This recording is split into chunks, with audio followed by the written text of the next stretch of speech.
वंदे गौ मातरम। पूरी श्रृंखला में आपने देखा कि राजीव भाई का परिवार, राजीव भाई, प्रदीप भाई, कैसे ये पूरा संघर्ष का दौर इसमें रहा है। इस वीडियो में मेरी सभी कार्यकर्ताओं से एक प्रार्थना भी है। पीछे आपने देखा किस प्रकार से राजीव भाई ने संघर्ष किया है। आप कल्पना करो, जर्नल के डब्बों में 1500 किलोमीटर तक उन्होंने यात्राएं की। जैसा भी खाना उनको मिल गया, भूखे रहे, प्यासे रहे, मिला तो खाया, नहीं मिला तो नहीं खाया, लड़ते रहे। लेकिन एक बात आप सब कार्यकर्ता भूल गए, अगर वो ये लड़ाई लड़ पाए तो उसके पीछे कहीं ना कहीं प्रदीप दीक्षित का बहुत बड़ा हाथ था, क्योंकि प्रदीप भाई हर क्षण राजीव भाई के साथ खड़े रहे। बहुत सारे लोग अनेकों प्रकार के कमेंट करते हैं कि प्रदीप भाई की विचारधारा ये है, वो है, ये कर लिया, वो कर लिया। एक बात मैं कहना चाहता हूं कि अगर राजीव भाई थे तो उसका कहीं ना कहीं कारण प्रदीप भाई भी थे। उसका जीता जागता उदाहरण मैं हूं, स्वयं हूं। मैंने भी अपने जीवन में बहुत सारी भूलें की। हर समय यही सोचता रहा कि जो व्यक्ति वंदे मातरम कहेगा, जो व्यक्ति कुर्ता पजामा पहनेगा, जो व्यक्ति बड़ी बड़ी बातें करेगा, गौ माता, राष्ट्र माता कहेगा, जो व्यक्ति भारत माता की जय करेगा, केवल वही राष्ट्रभक्त हो सकता है। बहुत सुंदर। ऐसा नहीं है। जिस समय संकट की घड़ी हमारे ऊपर आई, 150 गौ माताएं थी। लोगों ने लगभग 6000 वीडियो बना डाली, इंतजार भी नहीं किया, सत्य जानने का प्रयास भी नहीं किया। और उस समय ऐसा माहौल था कि एक भी कर्मचारी वहाँ रुका नहीं। रोज लोग धमकियाँ देते थे। मेरे बच्चे आज भी जब बताते हैं तो मेरे रोंगटे खड़े हो जाते थे। बाहर लोग आके कहते थे कि अगर बाहर निकले तो हाथ काट देंगे, मार देंगे, जान से मार देंगे। वो ऐसा दौर था। उस दौर में 65 वर्ष, लगभग 60 से 65 वर्ष की मेरे पिता की आयु है और वो बिस्तर पे गिरे हुए थे। और वो उठते हैं, मेरी माँ उठती है और उन गायों की सेवा में लग जाते हैं। और मेरा भाई जो पुड़िया भी खाता है, नशा भी करता है और नहीं छोड़ पाया, मैंने बहुत बार कहा, जिसको मैं हमेशा कोसता रहता था, वही भाई उन गायों की सेवा के लिए जुटता है। लेकिन प्रदीप भाई और मेरे भाई में बहुत अंतर है। प्रदीप भाई उस विचारधारा को जीते रहे जिस विचारधारा को राजीव भाई ने पनपाया। मेरा भाई सिर्फ संकट के समय खड़ा हुआ। बहुत सुंदर। प्रदीप भाई हर क्षण राजीव भाई के साथ रहे, हर पल राजीव भाई के साथ रहे। आप कभी आज प्रदीप भाई के चेहरे को गौर से 2 मिनट देखोगे तो उनका दर्द आपको पता चलेगा। जिस व्यक्ति ने अपना भाई खो दिया, उस व्यक्ति के लिए तो सब कुछ चला गया। उसके बावजूद भी अनेकों इल्जाम उन पे लगाते रहे।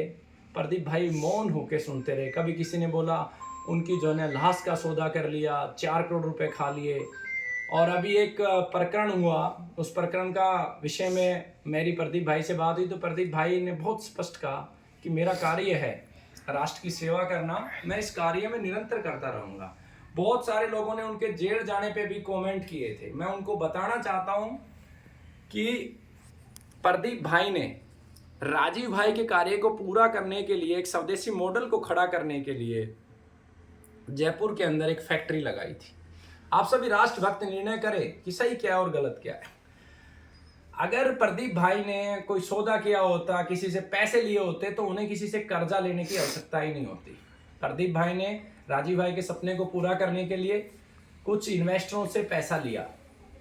और आप सबको पता है, पैसा ही सबकी माँ है और पैसा ही सबका बाप है। उन इन्वेस्टरों ने पैसा लगाया इसलिए कि उस पैसे से नया पैसा बनाएंगे। लेकिन दुर्भाग्य था, कोरोना काल आया और वो कार्य ठप हो गया। सारा जो कार्य था, जो योजनाएं थी, वो योजनाएं चौपट हो गई और बहुत भारी घाटा लगा।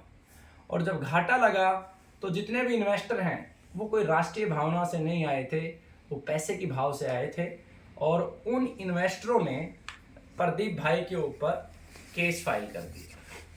और भारत की कानून व्यवस्था को आप अच्छे से समझते हैं, बारीकी से समझते हैं भारत की कानूनी व्यवस्था को। इतने कमजोर कानून है। राजीव भाई ने पूरे जीवन चीख चीख कर, चिल्ला चिल्ला के ये बताया कि अंग्रेजों की कानून व्यवस्था है। और हमारे ही कार्यकर्ताओं को ये बात समझ में नहीं आई कि जब राजीव भाई ये बात कह के गए तो आज हम प्रदीप भाई के कैसे खिलाफ हो गए। मेरी बात छोड़िए, आप प्रदीप भाई के खिलाफ कैसे हो गए। बहुत सारे लोगों ने बहुत सारे बातें करी तो उस दौरान प्रदीप भाई की गिरफ्तारी हुई, और ये गिरफ्तारी ठीक वैसे ही है जैसे कभी भगत सिंह ने गिरफ्तारी दी थी। बहुत सुंदर। ये कोई मामूली गिरफ्तारी नहीं है, ये विचारों के लिए गिरफ्तारी दी गई थी। प्रदीप भाई को अगर राजीव भाई से प्रेम नहीं होता, और प्रदीप भाई अगर राजीव भाई नहीं होते, तो वो इस कार्य को कब के बंद कर चुके होते। क्योंकि मैंने भी ये जीवन का दौर देखा है। जेल से निकलने के बाद 6 महीने में डिप्रेशन में रहा हूं। मैं ये निर्णय ले चुका था माँ कि मैं कुछ नहीं करूंगा, मैं दोबारा से अपनी नौकरी पे चला जाऊंगा, अपने माँ बाप की सेवा करूंगा। अगर मेरे माँ बाप नहीं होते, मेरे माँ बाप ने उस गुरुकुल में बैठ के कहा कि ये तेरा सपना था, जब तक हम जिंदा हैं हम इस गुरुकुल को बंद नहीं होने देंगे, चाहे 1 लाख लोग आके प्रयास करने, हमारी गर्दन उतर जाए। इतनी लाठियां वहां जी गई। आज भी मेरा पिता, माताजी चला नहीं जाता, आज भी मेरा पिता 3:30 बजे खड़ा हो जाता है गायों की सेवा। मैंने अपने पिता को, पिताजी आप 4 धाम की यात्रा कर लो, मेरे जीने का क्या फायदा हुआ, है ना। मेरे पिता एक ही बात कहते हैं कि मेरी यात्रा यही है, मैं इन गायों की सेवा करूंगा और तेरे गुरुकुल को मैं खड़ा करूंगा। तो राजीव भाई भी पूरा जीवन लगा के गए, और प्रदीप भाई राजीव भाई की छांव में कभी दिख नहीं पाए। कुछ चीजें पर्दे के पीछे होती हैं। तो राजीव भाई और प्रदीप भाई में कोई अंतर नहीं है। मैं आप सबको ये बात बताना चाहता हूँ। अनुज हैं, वो उनके छोटे हैं। एक मनुष्य की 2 उंगलियों के फिंगरप्रिंट कभी मैच नहीं करते, प्रतिभाएं कभी मैच नहीं करती। लेकिन अगर त्याग तपस्या की बात की जाए तो प्रदीप भाई भी त्याग तपस्या में राजीव भाई से कहीं कम नहीं है। उन्होंने अपना पूरा जीवन लगाया है। और इस पूरे प्रकरण में आप देखोगे तो गिरफ्तारी हुई, उसके बाद वो बाहर आए, कोई बहुत बड़ी बात नहीं थी। हम सब कार्यकर्ताओं को करना क्या था, हम सबको करना यह था कि हमें उस समय प्रदीप भाई के साथ खड़ा होना था। और अगर हम प्रदीप भाई के साथ खड़े होते, संगठित होते, अगर हम में एकता होती, तो निश्चित रूप से आज हम जितना हासिल कर पाए हैं उससे कई गुना ज्यादा हासिल कर सकते थे। तो हम सबको पुनः, मेरी सभी कार्यकर्ताओं से प्रार्थना है, मेरे अंदर लाखों कमियां हैं, हो सकती हैं, मेरे विचार आपसे भिन्न हैं, रहेंगे भी, क्योंकि इस प्रकृति में सब अलग अलग पैदा हुए हैं। एक माँ की 2 संतान भी एक नहीं होती। प्रदीप भाई का हम सबको साथ देना है, निश्चित रूप से देना है। और पुनः यहीं से माता पिता के मार्गदर्शन में पूरे भारत के कार्यकर्ताओं को एकत्रित करने का कार्य हम सब कार्यकर्ताओं को करना है। प्रदीप भाई का केस लगभग समाप्ति की ओर है, और मैं केस जीत चुका हूं। मेरे ऊपर भी 3 धाराएं माताजी लगाई थी। एक धारा बलात्कार की थी, दूसरी धारा ये लगाई गई थी कि मैं डॉक्टर नहीं हूं लेकिन दवा देता हूं, और तीसरी धारा मेरे ऊपर लगाई थी कि दवाओं में मैं नशा मिलाता हूं।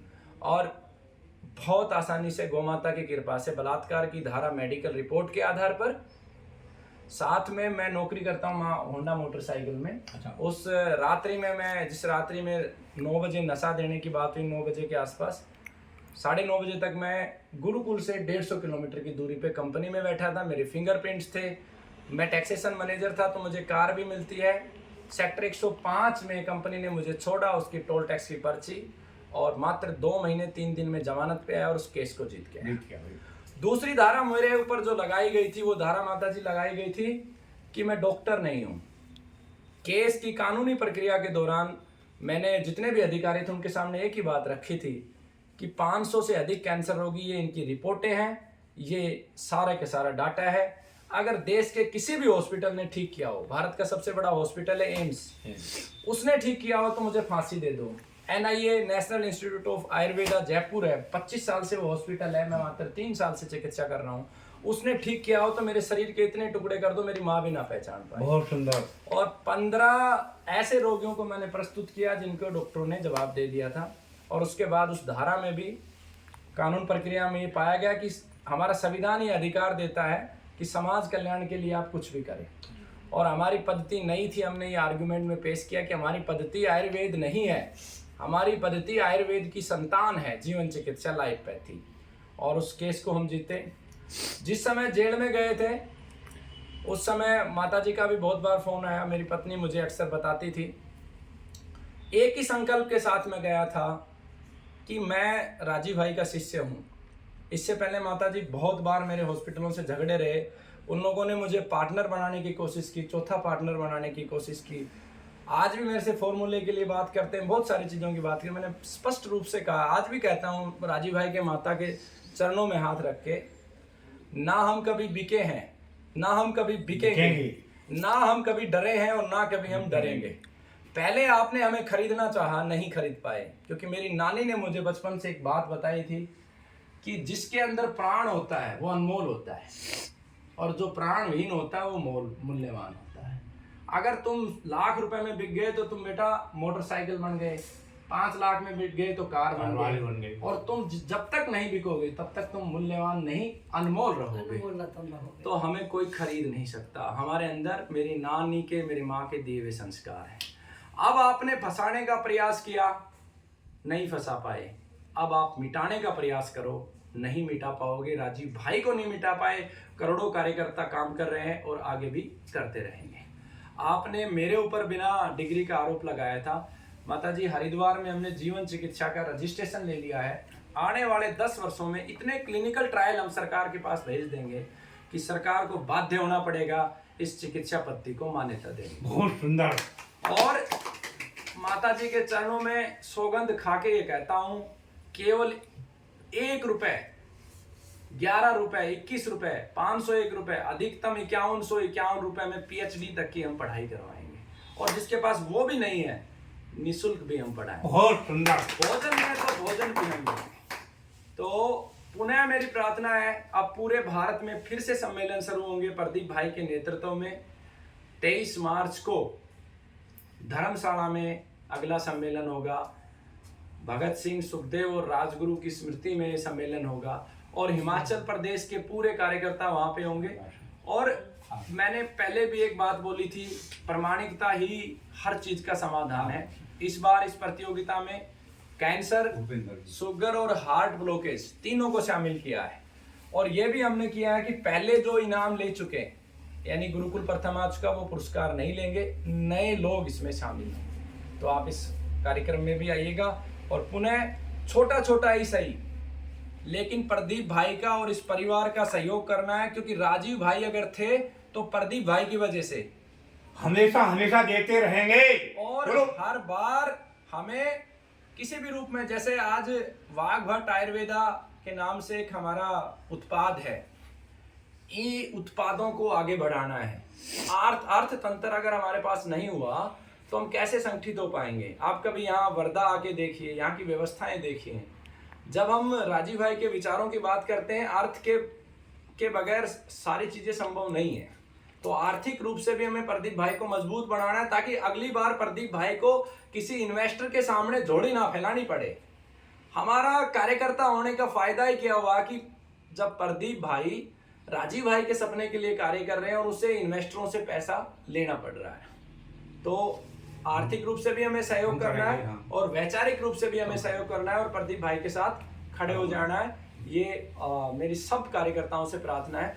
मेरी कोई भी बात किसी भी कार्यकर्ता को बुरी लगी हो तो मैं उससे क्षमा भी चाहता हूँ, और कभी भी मेरे से गिला शिकवा हो सकता है मेरे विचार आपको पसंद ना आए, लेकिन ये राष्ट्र बड़ा है मेरे से, मेरे विचारों से ज्यादा महत्वपूर्ण इस राष्ट्र का कल्याण है।